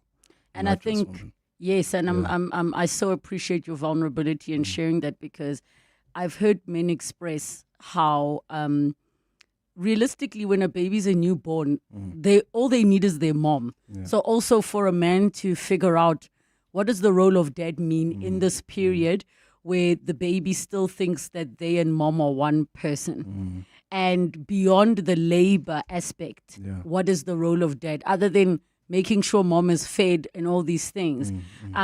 Talk to me about how you try to be intentional about bonding. One of the things I learned a lot about was skin to skin interaction and kangarooing. Yeah. Did you do some of those things? I did from the get-go. Yes. It was amazing just to feel the warmth of a small person that you created, heart-to-heart type of thing. You hear his heartbeat. You hear sort of just his presence, So I think I tried as often as I can just to spend time with him. And I spoke to him. He's quite a talker now. Yes. So I'd like to think that's the reason why. I'd ask him, how's your day doing? Yes. How are you doing? Talk to me. How are you feeling emotionally? Yes. Mentally, that type of thing. And yeah, you'd blab. You probably wouldn't have a clue about what I'm saying. But, I think it was just that interaction that we'd have on a daily basis. And it honestly didn't take a lot. It was literally, whether it's 5 minutes, whether it's 10 minutes, no phone, no doom scrolling, no nothing, just pure intentional time with them. I think that really helped me. Did you also talk to baby when baby was in the belly? Because in as much as they predominantly hear mommy's voice more clearly, I feel like they know when they're out the tummy, they're like, I know something about this person feels familiar. I did. From the moment we felt him kick, even beforehand, you're going to be great. You're going to do well. I can't wait to see you. I'm so excited. Yeah, so I would talk to him as often as I can, honestly. So now let's talk, hey, modern dads. How did this come about? Yeah, so we started at the back end of 2025 in October. It's literally a vision that I'd had for the longest time. Like I was saying, I wanted to be a dad growing up. And when that moment came, I was sort of in a situation where I was isolated from community and sort of the reasoning behind me starting it is for that sense of community, to have dads show up not just for their kids but for each other. So I think when I started it, that was the whole intention of it, because I have a friend group, a very strong friend group of, we all the same age, we all growing, we all developing, we all married, we all happen to have kids as well. So I think based off of that, I was inspired to, do something, because it's very rare to have, I feel, to have communities like that. And that's what I've been hearing from other dads, that they don't have that space of like-minded dads that, want to learn from each other. They want to grow, they want to do better, So I think that was the whole consensus of it. And we had our first event in Jan. So wait, I want to pause you for a second. Yeah. So for everybody, the Hey Modern Dad and Dads with Strollers are two different things, right? Yes. Hey Modern Dad is the community to say, as fathers, let's have a space where we get together and do stuff together, where we are changing the picture of what fathers have looked like, particularly in South Africa. 100%. And then Dads with Strollers, how did that come about? Yeah, so you're 100% right with Hey Modern Dad. That's how we started off. And Dads with Strollers is essentially an extension of that. So our vision is for dads to be involved and dads to be present and to be active in shaping their children's lives. And an extension of that, and where we fit in now, is with Dads with Strollers, where we meet up with dads, whether it's 20 to 50 to hundreds now who want to join. Yes. We form sort of a community together. We meet up at the end of each month, and we commune. We have conversations, real conversations about real life situations. I mean, everyone is going through the most. We talk about our successes, talk about our failures, and I think it's just a space for gents and for dads to be themselves and to be themselves with their kids. So I want to take a moment to chat about your group doesn't differentiate. I don't want a man listening thinking, because we have the conversation often, even around the areas of challenges that dads face with getting access to their children and things like that, and co-parenting. So when you guys sort of get together, it could easily look like it's married men. Yeah. You know what I mean? Yeah, I so get maybe differentiate and share with us, because I want all men to know they are welcome. Maybe it's not a simple situation where you're living under the same roof as your child, but also that group can be a great support to any other things, where it is a blessing to be able to be living under the same roof as your child. Yeah. But if you aren't, maybe a man like you would be able to share, okay, these are ways, maybe just sit at soccer practice and come up to an agreement that I want my son to see me sitting there, even if it's not our week together. Yeah, I think just in terms of that, I also just wanted to touch on, so there's a term that when I was just looking at the statistics, and the statistics are scary. So there's a report called The State of South African Fathers, which is issued every year. I think that's the one, Pashida, that we spoke about last year. Yeah. So the one that spoke about black children, 70% of them don't have their biological father in the same home. 100%. Colored children, I don't have the stats in front of me, but it was also not a great percentage. White children around a 30 or something percent. Are we referring to that report? Yeah, 100%. Perfect. So 35% actually, as it stands at the moment, of homes have fathers. And of the full population, there are 40% who have what we call social fathers. And that's essentially an uncle, a family friend, a teacher, a pastor, anyone who's actively involved within a child's life that's not biological. And I think with Modern Dad, we, like you're saying, we don't want to differentiate between biological and non-biological. That is, I love that. That is not what we're about. A dad, I believe personally, isn't biological. It's about being present and being intentional in that person's life that, you're willing to sacrifice and have that intention on. What I love about that, it also gives an opportunity, because the question I was asking now is, how did we get here where so many kids don't have fathers in their homes? And we know they're the obvious ones. If a child is the product of sexual assault, the father's not going to be in the same home, hopefully. Yeah. If the father could have died, there's so many scenarios. Yeah. But when we got to talking about, okay, now we have these children, and in particular little boys, who do need father figures. And then there are men who are uncles, who are whatever. They don't even know where to begin. What would you share with them? Because I think this kind of community could possibly be a good start when uncles like, you know what, I don't know where to start, but let me go to dads with strollers, relieve my sister for a while, or whatever the case may be. Yeah, that's exactly what it is, honestly. I think when we meet, firstly, there isn't that differentiation between whether you're a dad, whether you're an uncle, whether you're a family friend, or whatever the case is. And I think it comes down to the conversations we have. We talk about our upbringings. Did you grow up with the father? Did you not grow up with the father? How did that affect you? You know? So I think asking intentional questions and getting people, I think as we grow, you'll get people wanting to come that aren't necessarily present but want to see what this is about, you know? And our hope is sort of to encourage people to, you know, have that, okay, I'm not present right now, but look at how many dads are out here actually doing the things, you know? And I think through those conversations and through dads being dads, it hopefully inspires so many more people, because at the end of the day, it's a generational curse that we have. It stemmed from apartheid beforehand, and there are so many social economic factors that have affected especially the black child in terms of dads having to, you know, work out of town and not be at home.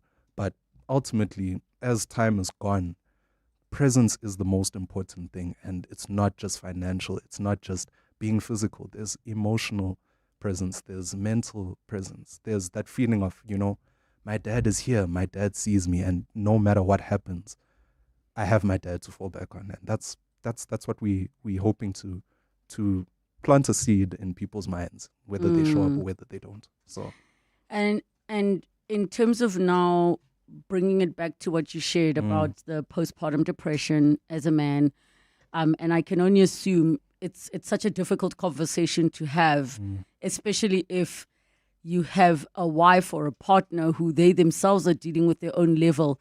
It's almost like, how do I bring this up when I was not the one who you know? What would you advise to fathers who do feel out of sorts in that period of navigating? And you even touched on the fact that, you know, you ended up being a little bit distant to your son in a certain period. What advice would you give them, especially now that you are in a different place? Yeah, I'd say, firstly, speak up. That's the most important thing. I feel like speak to your partner as much as they're going through stuff, because they're your partner. Hopefully you love them.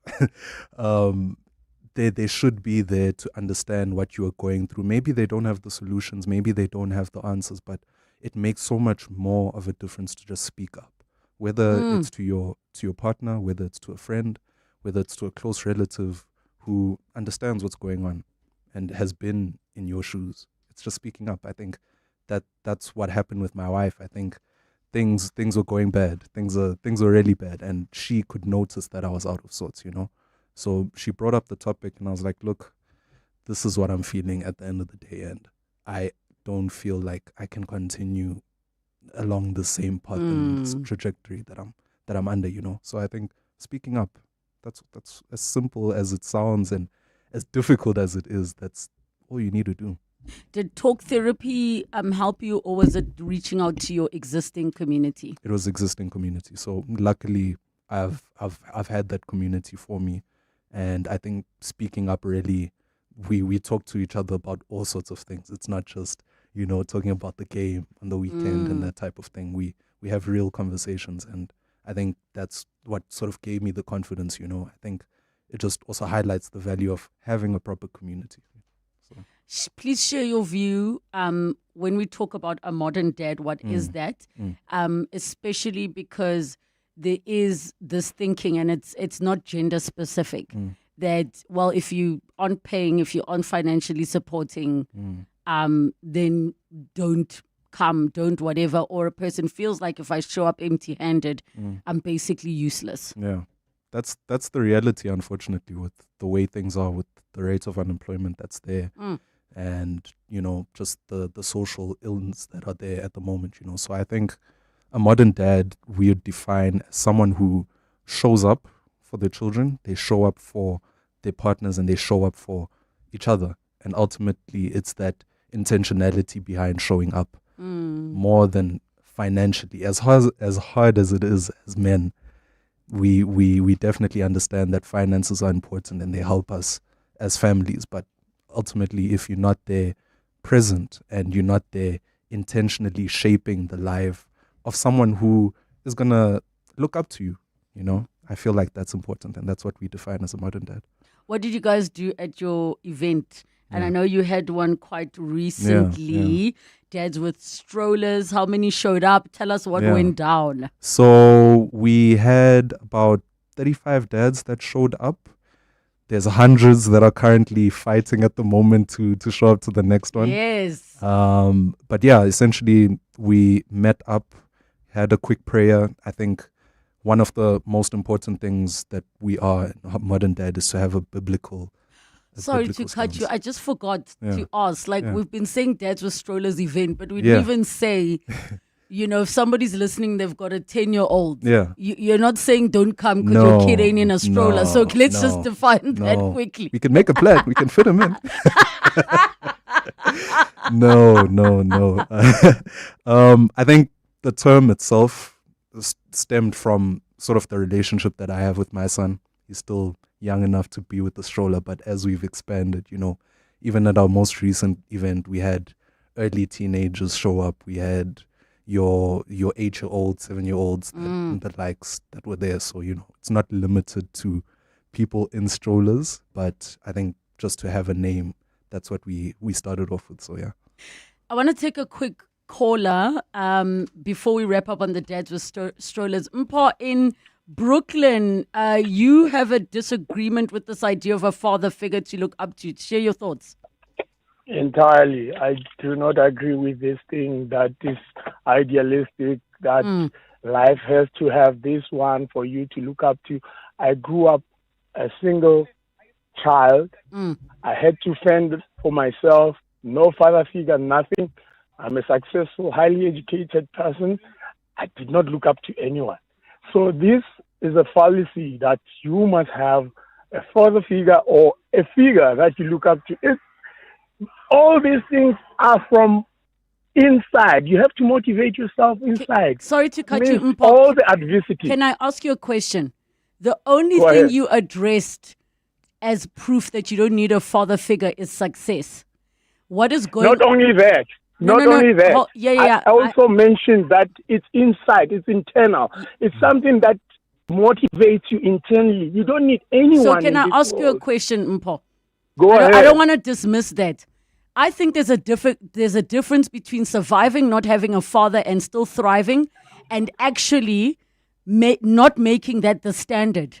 That is not the standard. I'm saying. So I'm wait. saying Let me to finish. you- Let me finish. I agree with what you're saying, that you can come out as Mpo without a father figure and still be doing well in life. What I'm saying is that should not be the standard. The same way that 350 Rand grant or whatever, people survive on it, that should not be the standard. Do you understand what I'm saying? So in my mind, I do. the standard should, your situation is not normal and we have normalized it. But let me let our guest respond to that. Hey, Mpo, how are you doing, man?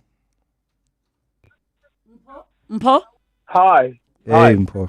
So, Hi. I fully, I fully agree with you, man. Like, it does take that self-drive. It does take that self-discipline. But I think also, if we're looking purely at statistics, at the moment, if you look at prisons, 80% of prisoners that are in prison right now are as a result of people that didn't grow up with fathers. The reason why early teenage pregnancy is so high is because there are no fathers. The reason why we are where we are as a country at the moment, currently standing at over 70% and growing, not having a father figure in the home, is because of the lack of a father figure, you know? So I think it's fair enough to say, and kudos to you for, you know, coming out of that. But I think what's happening is, as well, as much as you have that mentality also stems from trying to surpass the person who was never there in your life, which was your father. And ultimately, you are trying to prove something that was never there in the So first you're place. trying to say, well, I did it without you. And Yeah. I'm so sad that the conversation is coming to an end and we've run out of time. For everybody to get in touch with present dads and to be able to attend events like this, where can we find you on the socials? You can follow us on Hey Modern Dad on socials. That's on TikTok, on Instagram. You can reach out to us on heymoderndad@gmail.com if you'd like to partner with us, if you'd like to work with us, and if you'd like further information. We also have an online WhatsApp community which you can join on a link in our bio on TikTok and Instagram. And yeah. Thank you so much for coming through. I truly appreciate it. We didn't even get to talk much about your son, but everybody must follow on the socials, and he will answer all of your questions because he is so great with interaction there. It's time for the news. It's just after 2:30. Time for your latest Eyewitness News headlines. Good afternoon. Thanks, Relebogile. Good afternoon. The man accused of murdering a key witness from the Madlanga Commission is alleged to have killed him as part of a side hustle. Police say the former officer works as a bodyguard for an influential family in Houghton. Matipandile Soteni appeared in the Brakpan Magistrates Court today in connection with the murder of Marius van der Merwe, who testified at the commission as witness D. The Madlanga Commission has heard evidence of how controversial businessman Zuma allegedly pressured senior police officers to arrest entertainment blogger Musa Kaula. This has been revealed during the testimony of Fani Nkosi, an officer within Gauteng's Organised Crime Division. In 2024, Zuma opened a defamation of character case against Kaula after the blogger posted information about his private life.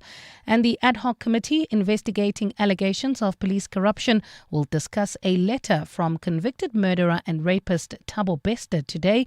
The committee is scheduled to hold a virtual meeting this afternoon to discuss housekeeping matters before it wraps up hearings this week. Well, those are the headlines. This EWN and more at 3 or as it happens. EWN Traffic. In Lombardy Estate, there's slow-moving traffic on Graham Linwood Road. This is approaching Solomon Mahlangu. There's also slow-moving traffic. That's if you are leaving the Sandton area heading towards Midrand. M1 northbound from Marlborough Drive to the Beclue interchange. Look out for those faulty traffic lights in Sandton at Grayston and Catherine. Also, traffic lights still not working in Ilovo at Melville and Chaplin. If you come across any other traffic issues, kindly WhatsApp us on 072 702 1702. There's more EWN on air, online, and on the EWN app. Africa Milani. Weekday mornings, 4 to 6. Africa, please make sense to me. This new law that says that if you marry somebody who's got a child, even if after on a long way you divorce that person, you need to take care of his stepchild. Max, it absolutely makes sense. Africa is brutal at the divorce courts, especially from men. The father of these two children is present and is paying maintenance for his children. We should note that this Rule 43 order is temporary in its nature. Africa Milani. 4 to 6 on 702. This Wednesday, the 18th of March, 702 Afternoons with me, Relebogile Mabotja, will host a 2-hour maths masterclass. Finally, we spoke about this, dedicating this time to something that affects the future of this country. Recent reports show that more than 400 public schools in South Africa have stopped offering pure mathematics, and that raises a serious question. Where are the numbers? This conversation is not just about identifying the problem, it is also about finding solutions. They will bring together experts and voices from the classroom to unpack South Africa's maths crisis. So if you're a parent, a teacher, a learner, a tutor, a principal, we want to hear from you. That is the masterclass on 702 Afternoons with me, Relebogile Mabotja, from 1 to 3 p.m. on 702. This is what progress sounds like. At South African Airways, we've added more aircraft to the runway, increased our flights from just over 1,000 in 2021 to over 24,000 last year. And we continue to add more destinations and routes. It's steady progress over time. We know there's still work to do, but every day we're building something stronger. An airline that shares the resilience of the country it carries. South African Airways. Book your next flight at flysaa.com today. The Vodacom United Rugby Championship is one of the hottest tournaments on the planet. Hollywood Bets adds spice with an epic competition in which 400,000 rand in cash, prizes and betting vouchers must be won. Prizes include a Vodacom URC VIP experience and a glamorous Table Mountain adventure. To enter, simply bet 30 Rand or more on any Vodacom URC fixture between 23 January and 16 May. T's and C's apply. Hollywood Sportsbook is a licensed betting operator. No persons under the age of 18 years are permitted to gamble. Winners know when to stop. South African Responsible Gambling Foundation toll-free counseling line 0800 006 008 or WhatsApp help to 076 675 0710. To you, it's a bee. To your dog, it's a yummy flying jelly bean. But it could also end up being an expensive vet bill. Get peace of mind with Outsurance Pet Insurance from only 65 Rand a month. You get claims paid in one day, a fixed excess, choose your own vet, and you could get a cash out bonus. SMS quote to 45149. That's quote to 45149. Licensed insurer and FSP. TCs and information online. From bold ideas to businesses built from the ground up, South Africa's powered by what we make right here at home.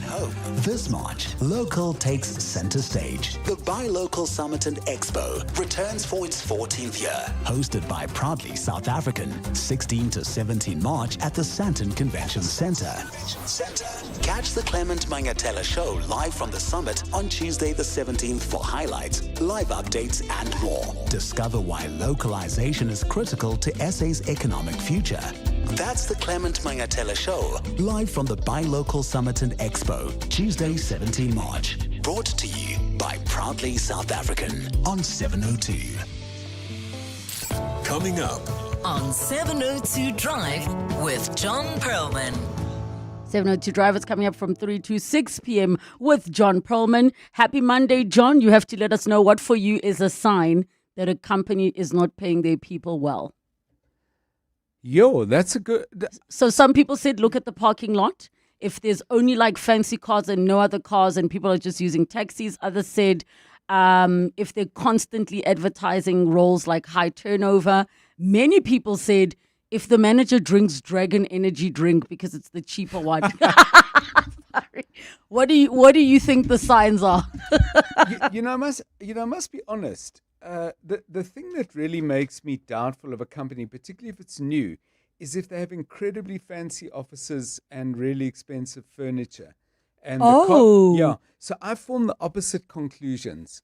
Where, I know that some people think that that's very impressive and this is a sign of prosperity, and I kind of get that if it's Investec or African Rainbow Minerals or something like that, where there are numbers to back that up. But if they're fairly new, my first response to that is, There's an expression, apparently, not that I have direct experience, but in Texas, they say he's all hat and no cattle. Oh. So I kind of think, there's a bit too much hat here, but I don't hear any cows in the background. I got you. Okay, that's such an interesting one, but the message, my gosh, this one says, if the manager plays the lotto, they pay people. Some of the messages that people... some of the messages people are sending are absolutely hilarious. The other one was somebody saying if the security company is hired to protect the company, then guys, okay, what's coming up? What else would they be hired for? I don't know. I'm a bit puzzled. What's coming up on your show today? Maybe it's to keep customers out. Right. So coming up on the show, very important court matter, battle going on in regard to the commission investigating the failure to prosecute people out of the Truth and Reconciliation Commission. It's quite complicated, but I think what obviously keeps our attention on it is it involves former presidents Thabo Mbeki and Jacob Zuma. More on that at about 3:25. Story on the front page of the Sunday Times, a kind of a late-breaking story that the ANC has recalled Dada Morero from his position of executive mayor. We're going to follow up on that and see if we can find out more details. Gautrain, there's talk of the Gautrain being expanded to areas. Springs, I know, is one of them.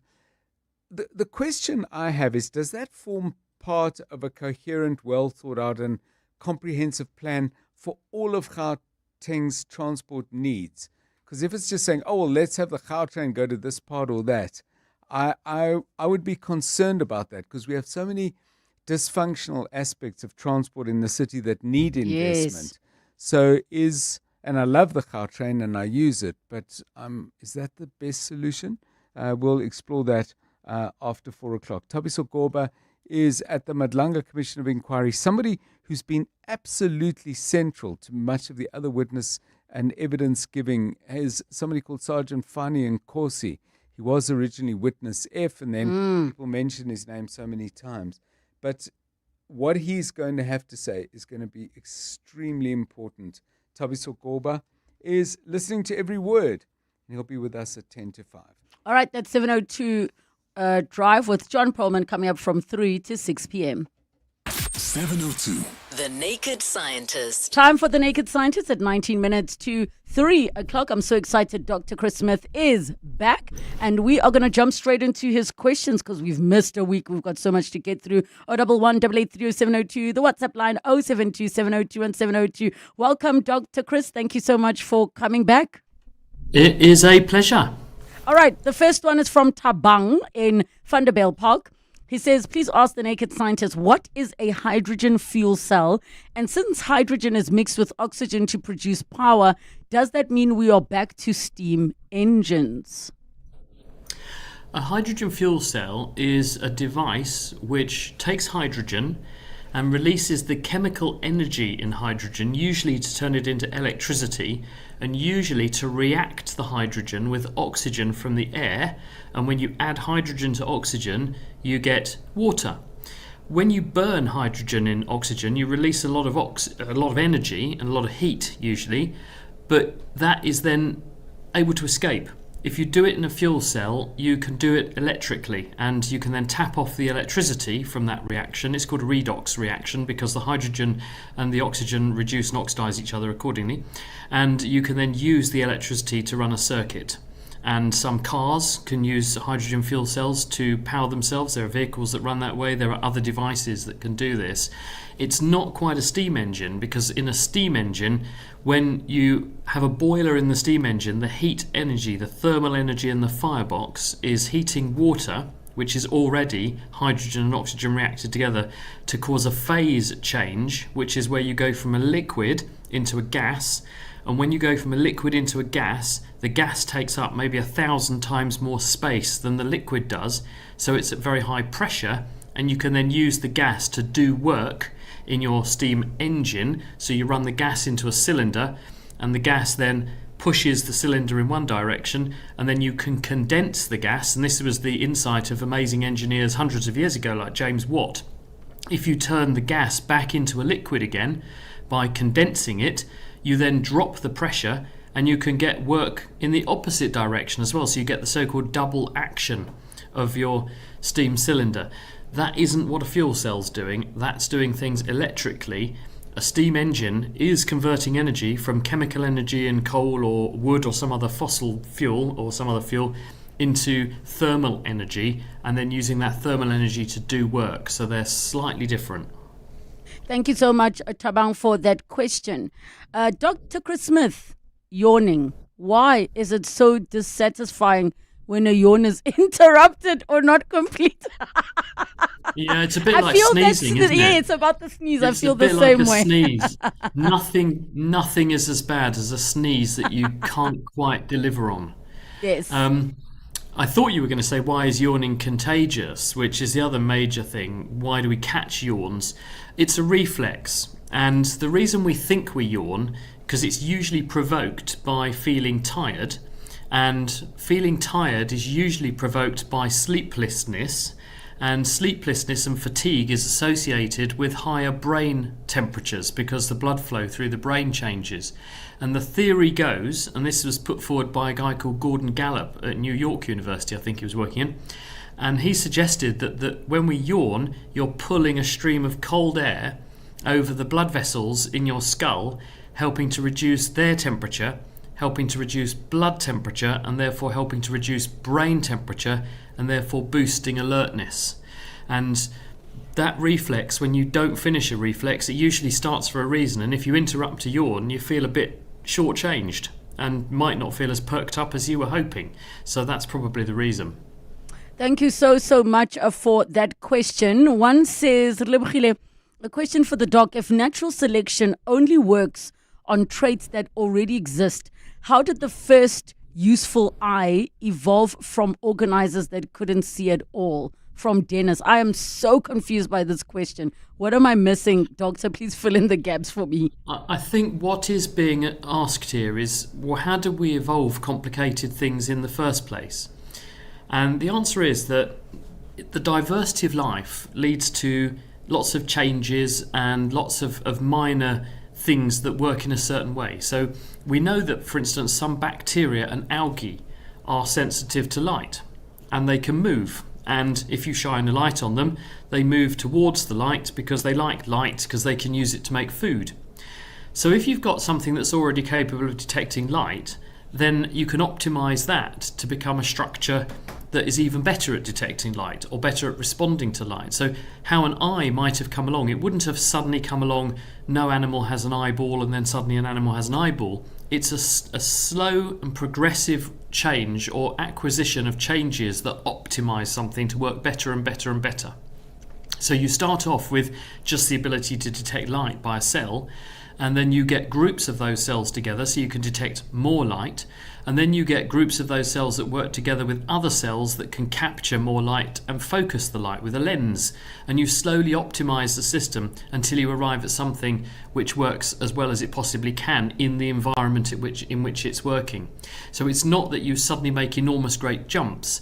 It is slow and incremental changes and optimization. That's the selection pressure from the environment, selecting from the diversity of arrangements and possibilities in life for those that work best and those that work better, and slowly bringing those traits together because of that selective pressure. That's the selection. It's the environment that you're in, putting a pressure on so those that have the best performance of whatever system we're talking about do the best, survive the best, and therefore reproduce the best and concentrate those traits in a population, which are then optimized further by repeated cycles of that process. Thank you so much. The person is asking to follow on the Tooth Fairy chat, saying, Relebogile, following on the Tooth Fairy chat, please ask Dr. Chris about cleaning and preserving the teeth. Well, I didn't hear the Tooth Fairy chat. So let me tell you the Tooth Fairy. Discussed. So the discussion was, what is the going rate for the Tooth Fairy? My son went because he had was getting a root canal done, but while under, they noticed an abscess and we decided to extract. So I was like, I wasn't prepared. What should the going rate be? Some people said 100 Rand, some people said 200 Rand.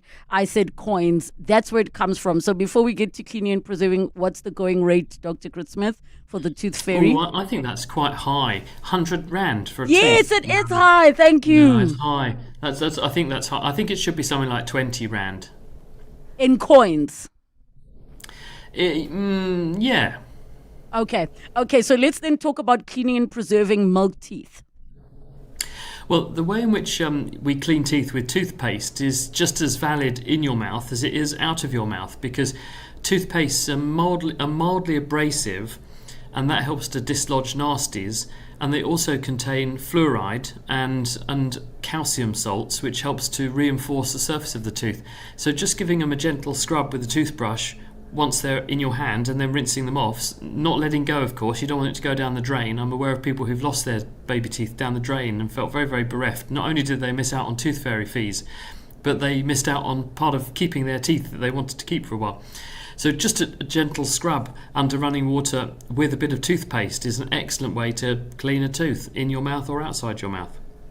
Can you just share, Dr. Chris, I wasn't aware before I became a parent that you actually do need to start cleaning your child's mouth anyways from the beginning. So can you chat to us about mouth care? Because maybe you think, well, now there's one tooth. What must I do to clean this tooth when they're really small? Yeah. children need to learn good oral hygiene, because what we're seeing in the modern era is actually an epidemic of kids with bad teeth. And kids with bad teeth turn out to be adults with bad teeth. And that's not just bad from a cosmetic point of view, but it's really bad from a health point of view. Because as dentists will echo, if you have bad dentition, you have higher levels of inflammation in your body, and those higher levels of inflammation are associated with higher levels of heart disease, stroke, high blood pressure, and diabetes. And so having a sweet tooth actually is a self-fulfilling prophecy. It makes things worse. And so the best thing to do is to adopt a standard or a strategy of good oral hygiene from the get-go. Little babies with just 1 or 2 teeth, because obviously usually it's the bottom 2 that come through first, you don't want to be vigorously scrubbing away at those with a high fluoride toothpaste, because babies swallow toothpaste and you don't want to be swallowing something that's not great for you if you eat loads of it. So you buy a dedicated baby toothpaste and a very soft toothbrush, because milk teeth are much softer than adult teeth and you don't want to score them or erode them. And you very gently just rub the toothbrush on the teeth. And in this way, the baby gets used to doing this. It's a good habit to get into. They usually like the flavour of the minty toothpaste, but they also then have clean teeth from the get-go, and those teeth will last them through their childhood until they get their adult teeth. Because you don't want a child with bad teeth, because this engenders bad habits, because bad teeth in childhood leads to often a lacklustre looking after of your teeth as an adult. And I'll say this, I've always taken good care of my teeth and I've never had a filling in my life, and I've managed to get to the age of 51 and I've never had a filling. So Wow. Dentists hate me, and that's not just because I don't go to the dentist and I've got terrible teeth.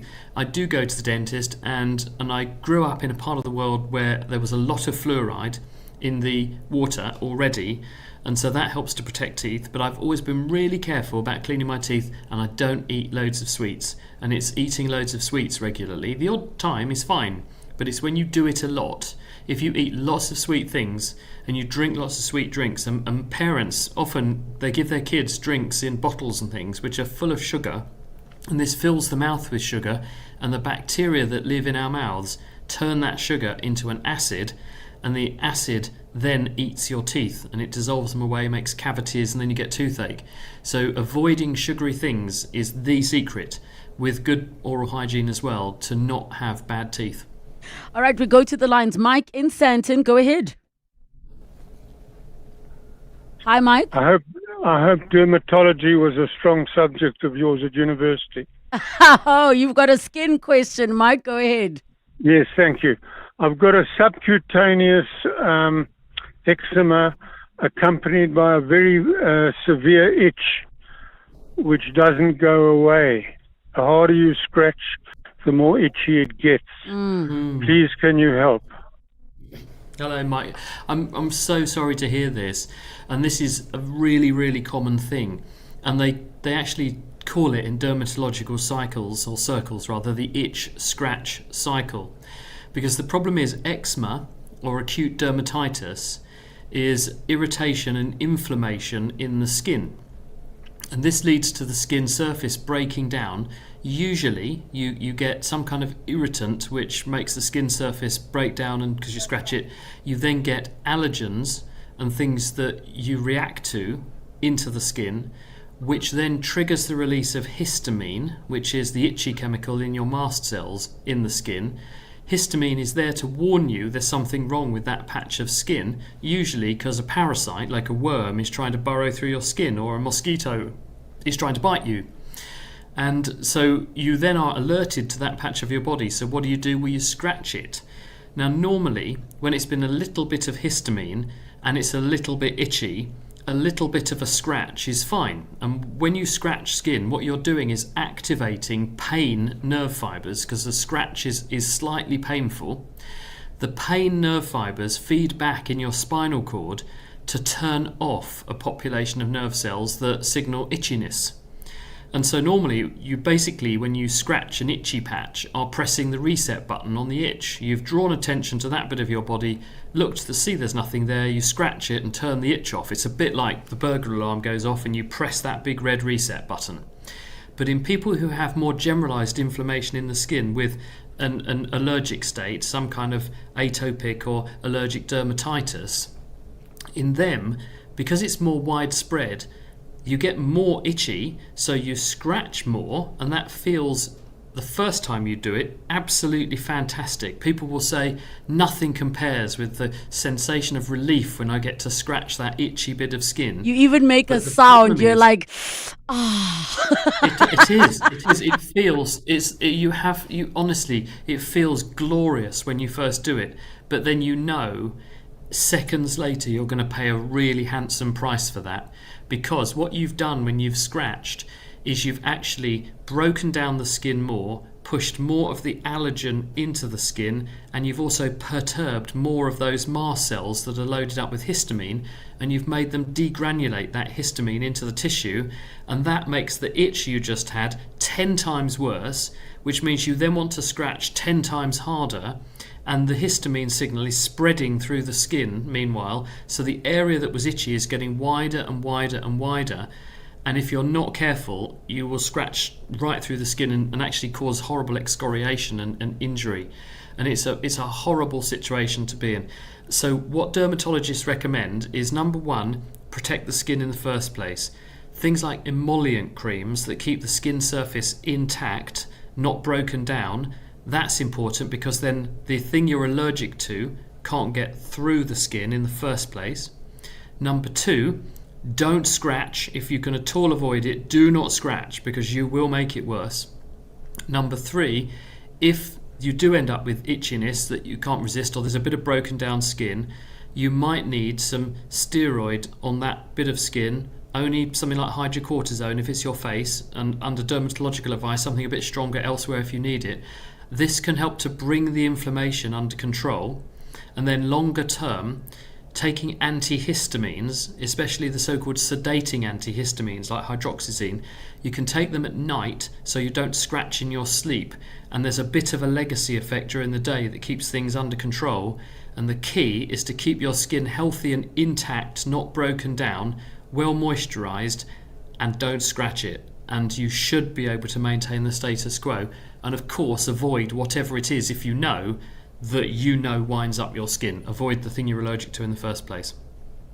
Thank you so much for that question, Mike. And yeah, eczema is a tough one. We're going to have to leave it there, Dr. Chris Smith. Till next week. Part of the 702 family. Hi, my name is Jonathan Lekalakala, station Pomola. I love 702 because 702 always keep us updated. Everything that happens around the world is the first one to let us know what is going on. Welcome to our 702 family. Let's walk the talk. On Wednesday, the 18th of March, this Wednesday, 7:02 afternoons with me, Relebogile Mabotja, will host a 2-hour maths masterclass, dedicating this time to something that affects the future of this country. Recent reports show that more than 400 public schools in South Africa have stopped offering pure mathematics, and that raises a very serious question: where are the numbers? This conversation is not just about identifying the problem, it's also about finding the solutions, and we will be bringing together experts and voices from the classroom to unpack South Africa's maths crisis. So if you're a parent, a teacher, a principal, a tutor, anybody who's passionate about the space, even a learner, we want to hear from you. That is the masterclass on 7:02 afternoons with Relebogile Mabotja from 1 to 3 p.m. Year in, year out, we're fixing tires faster than a Formula One pit crew. My team is on top of things like tire whisperers. If an unforeseen accident were to happen in my workshop, at least I've got My Way business insurance to keep the wheels turning. Visit myway.co.za or dial 0860 64 64 64 and get a quote today. My Way is a licensed non-life insurer and FSP. T's, C's and standard rates apply. My Way. Live your way. To walk the talk is to turn words into meaningful actions. And it's what we at 702 are committed to doing every day. We are also committed to following the rules set out by the Broadcasting Complaints Commission's Code of Conduct to give you balanced programming, fair comments, and accurate news. But if we stumble along the way and you feel we are not living up to the code, let us know on comment@702.co.za. And if after that you're still not happy, you can direct your complaint in writing to the Broadcasting Complaints Commission. email bccsa@nabsa.co.za. For more, visit bccsa.co.za. Some holidays give you the beach. Some give you the bush. What if one destination gave you both? This July, a world-first travel experience arrives in KZN with the opening of Club Med South Africa Beach and Safari Resort. To celebrate, 702 and Club Med South Africa are giving you the chance to win an all-inclusive beach getaway for two worth 70,000 Rand. Are you ready to experience the ultimate escape with Club Med? Tune in to 702 Afternoons with Relebogile Mabotja, weekdays between 1 and 3 p.m. to find out how to enter Club Med South Africa Beach and Safari Resort on 702. T's and C's and more on PrimeMediaPlus.com. Thank you for joining us on 702 Afternoons. It's 1 minute after 3 o'clock. This is EWN. The alleged killer of witness D is a well-trained shooter, and the price of electricity to increase next month.